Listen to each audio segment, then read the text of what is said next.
शिवसेना नेता उद्धव ठाकरे के बेटे और महाराष्ट्र सरकार में मंत्री रहे आदित्य ठाकरे लगातार मुख्यमंत्री एकनाथ शिंदे पर हमले कर रहे हैं।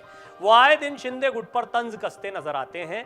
वहीं दूसरी तरफ शिवसेना के अस्तित्व को बचाने की कोशिशें भी वही कर रहे हैं। उनका कहना है सरकार ज्यादा दिन तक नहीं चलने वाली है, ये सरकार गिर जाएगी। बताया जा रहा है कि आदित्य ठाकरे प्रदेश में रूठे मंत्रियों और विधायकों को मनाने में लगे हुए हैं। यानी सरकार गिर जाए के लिए खुद आदित्य ठाकरे प्रयासरत भी है। आने वाले दिनों में साफ हो जाएगा कि आदित्य ठाकरे अपने मिशन में कितने कामयाब हो पाए या नहीं और उनके कितने मंत्री और विधायक संपर्क में आए हैं। उन्होंने तंज कसते हुए कहा कि सभी को पता है कि असली मुख्यमंत्री कौन है, वफादारी के लिए कोई जगह नहीं है। उनका इशारा नई सरकार में भारतीय जनता पार्टी के उप मुख्यमंत्री देवेंद्र फडणवीस के दबदबे की ओर था। मंत्रिमंडल विस्तार पर कटाक्ष करते हुए आदित्य ठाकरे ने कहा कि मंत्रिमंडल टीम में न तो मुंबई का और न ही महिलाओं का प्रतिनिधित्व है और निर्दलीय विधायकों को भी जगह नहीं मिली है।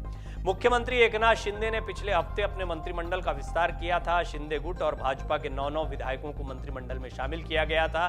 किसी भी महिला या निर्दलीय विधायक को मंत्रिमंडल में जगह नहीं दी गई, बात सही है, जबकि विधानसभा में उनकी संख्या 20 है। शिंदे द्वारा जून में शिवसेना नेतृत्व के खिलाफ बगावत करने पर सबसे पहले जिन 14-15 विधायकों ने उनका साथ दिया था, उन्हें भी मंत्रिमंडल में जगह नहीं मिली है।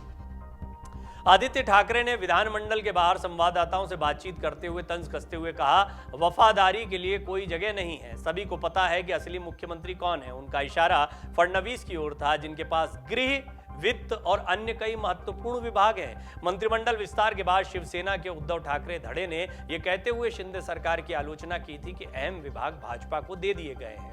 आदित्य ठाकरे ने कहा, निर्दलीय विधायकों को कोई जगह नहीं दी गई है, न तो महिलाओं को और न ही मुंबई को मंत्रिमंडल में कोई जगह मिली है। मुंबई से एकमात्र कैबिनेट मंत्री मंगल प्रभात लोढ़ा हैं, जो दक्षिण मुंबई के मालाबार हिल से भाजपा के विधायक हैं। जब शिंदे ने शिवसेना नेतृत्व के विरुद्ध बगावत की थी, तब करीब 10 निर्दलीय विधायकों ने उनका साथ दिया था।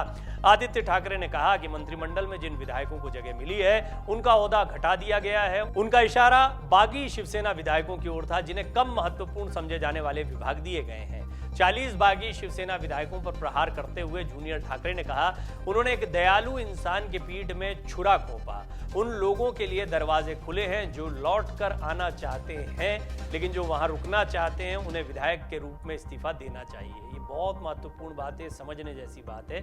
वो जून में हुई बगावत के समय से ही बागी नेताओं पर निशाना साध रहे हैं और उन्हें गद्दार करार दे रहे हैं। इसके मायने क्या है? जो लौटना चाहते हैं, हम आपको बार बार बता रहे हैं, उद्धव ठाकरे, आदित्य ठाकरे का मिशन इस वक्त चल रहा है कि एकनाथ शिंदे के गुट में एक बार फिर बगावत हो जाए। और जैसे ही बगावत होगी, कुछ लोग भी नाराज होकर, निराश होकर अगर उद्धव ठाकरे के कैंप में दोबारा आते हैं, सरकार की स्थिति बिल्कुल पलट जाएगी।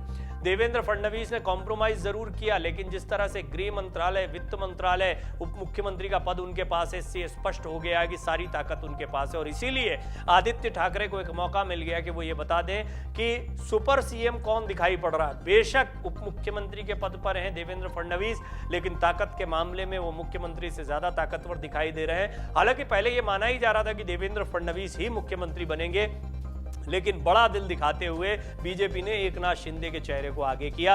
यह बागी गुट में एक भरोसा जगाने की कवायद भी मानी जा रही थी, ताकि बागी गुट को यह लगे कि उन्हें तवज्जो दी जा रही है, उन्हीं की सरकार बन रही है, शिवसेना की सरकार बन रही है। अब असली लड़ाई हो गई है शिवसेना की, और इस लड़ाई में सबसे बड़ी चुनौती एकनाथ शिंदे के सामने यह है कि उन्हें उद्धव ठाकरे से तो लड़ना है, अपने अस्तित्व को तो बचाए रखना है, सरकार को तो बचाए रखना है, लेकिन फिर से बगावत ना हो जाए। वो गुट जो उद्धव ठाकरे से नाराज, निराश होकर बीजेपी के साथ जा सकता है, वो गुट दोबारा टूटकर उद्धव ठाकरे के पास क्यों नहीं जा सकता? एक बड़ी जीत देखने को मिली जब उद्धव ठाकरे को ऑफिस मिल गया है अपना दोबारा। जी हाँ, शिवसेना का जो पुराना ऑफिस रहा है, मूल ऑफिस रहा है, वो एक बार फिर उद्धव ठाकरे को मिल गया है। और इस ऑफिस, हालांकि ये जगह के लिहाज से है, असली लड़ाई है शिवसेना के ब्रांड शिवसेना की, उस चुनाव चिन्ह की, धनुष बाण की, जिसको लेकर शिवसैनिक मैदान में उतरते हैं। तो देखना होगा ये शिवसेना किसको मिलती है। और अब सत्ता की लड़ाई के बाद शिवसेना की लड़ाई चल रही है। ये तो तय मानिए कि उद्धव ठाकरे अगर इस लड़ाई में जीतते हैं, जिसके वो पूरे प्रयास कर रहे हैं, तो एकनाथ शिंदे और सरकार की मुश्किलें बढ़ जाएंगी।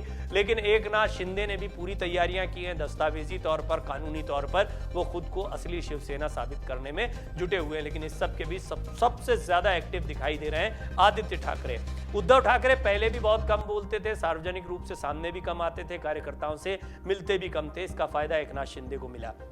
लेकिन आदित्य ठाकरे की राजनीति अलग है। आदित्य ठाकरे को छोटी ही उम्र में काफी सारे अनुभव मिले हैं, मंत्री बनने का अनुभव मिला है, उन्हें युवाओं के बीच जाने का अनुभव मिला है, अपने कार्यकर्ताओं के बीच जाने का मौका मिला है, और वो बाला साहब ठाकरे की विरासत को भी संभालते हैं, उनके दिख रहे हैं संभालते हुए, क्योंकि उनके पोते हैं। तो अब आदित्य ठाकरे एक तरीके से कमान संभाल रहे हैं। उन्हें पूरी उम्मीद है कि कार्यकर्ताओं का, पुराने शिव सैनिकों, ब्लॉक के जितने प्रमुख हैं, उनका रिस्पॉन्स उनको ज्यादा मिलेगा, और शिवसेना के तीखे हमले करने का अंदाज भी आदित्य ठाकरे ने नहीं छोड़ा है, खासतौर पर एक ऐसे समय पर जब संजय राउत, जो अभी तक बयान दे रहे थे शिवसेना की तरफ से, वो जेल में बैठे हुए हैं। बहरहाल आदित्य ठाकरे दावा कर रहे हैं कि यह सरकार जल्दी ही गिर जाएगी, और वो न्योता भी दे रहे हैं बागी विधायकों के गुट को कि जिन्हें लौटना है वो लौटा है। डाउनलोड करें अमर उजाला ऐप और पाएं खबरें लगातार।